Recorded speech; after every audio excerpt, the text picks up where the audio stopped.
Chapter 9. Marcel. My crew wraps up on the yard work for the day, and I haul my supplies to the truck. I feel something scrape me as I collect my pliers and shears, but I think nothing of it, lugging it all to the bed of my pickup. As I toss my lunch box through the window, I catch a glimpse of the clipboard on my passenger seat, a clear reminder that I need to give my client the rundown and prepare her for what comes next. I head toward the Moore's front door, giving it a knock. Gabby answers, smiling up at me. "Just want to let you know we're wrapping up for the day." She steps outside, nodding.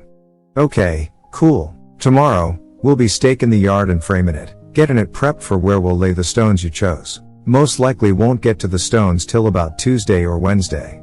She takes a long blink before looking me in the eye and laughing. I'm not sure what any of that means, but I'll keep that in mind. Landscaper talk, that's all. She looks down, and her eyes stretch a bit as she focuses on my arm. "Oh, shit. You have a cut on your arm. Are you okay? You're bleeding." I look with her, noticing it too. "Oh, it's nothing." I wipe the blood away with my thumb, but more of it accumulates quickly. I guess it wasn't just a scratch. Must have happened when I was grabbing my tools. My shears are pretty sharp. Happens all the time. Nothing to worry yourself about. Are you sure? Looks like there's dirt on it. It might get infected. I actually have a first aid kit in the kitchen. I can grab it. "No, Gabby, it's fine. I can take care of it when I get home." I hold my hands up, but she shakes her head, turning away from me and rushing back inside without a word. I sigh, pressing a hand to the wall outside the door. She comes trotting back my way with a small black case in hand. "Sit right there," she demands, pointing at one of the cushioned chairs on her porch. "Gabby, really, it's fine." "Marcel, don't be such a guy. It looks like a deep cut, and it will get infected if you don't clean it out." She cringes. "Sit down. At least let me flush it out." "Jesus," I groan, walking to the chair. I slump down in it, watching her pry the case open. "You're a demanding little thing.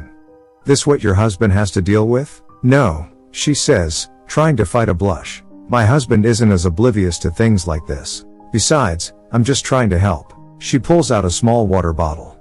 "Put your arm up here, please." I do as she suggests, placing my arm on the armrest of the chair. She squats down, spraying my arm with the water, or at least I thought it was water.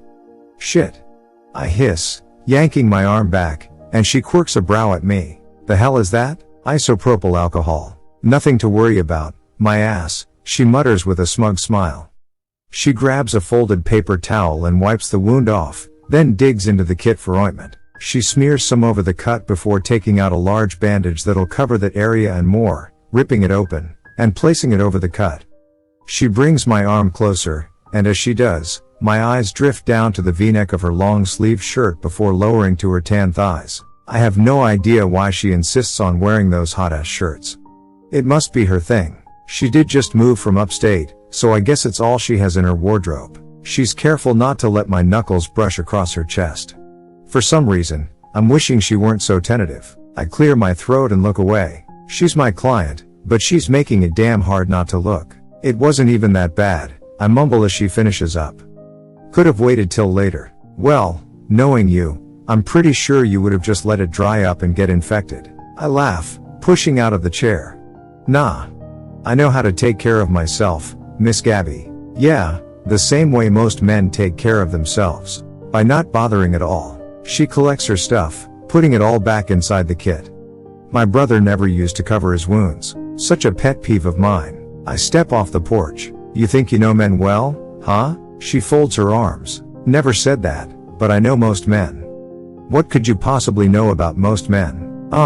Just because I'm a little younger than you, doesn't mean I don't know much," she says matter-of-factly. "I'm 10 years your senior, Gabby, and other than your husband, you probably don't know much about other men at all." "Real men? What's that supposed to mean?" She narrows her eyes at me. "Just means he's probably your one and only. He's all you know. There's nothing wrong with that. But it proves my point. Good girls usually stick to one guy, and that one guy is all she really knows."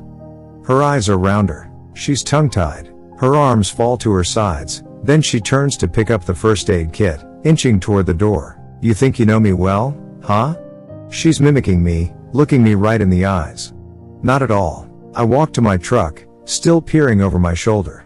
But with time, I'm sure I'll figure you out. She huffs a laugh and grabs the doorknob, pushing the front door open.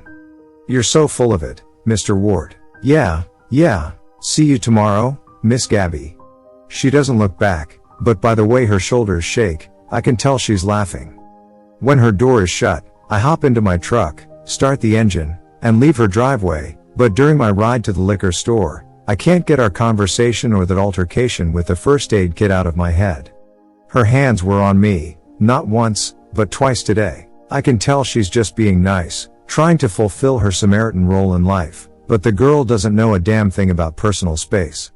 Maybe it's the way she grew up. I can tell she and I are complete opposites. I'm not the one to reveal how I feel. I repress my emotions, yet she lays it all on the table and doesn't care how awkward it might make one feel.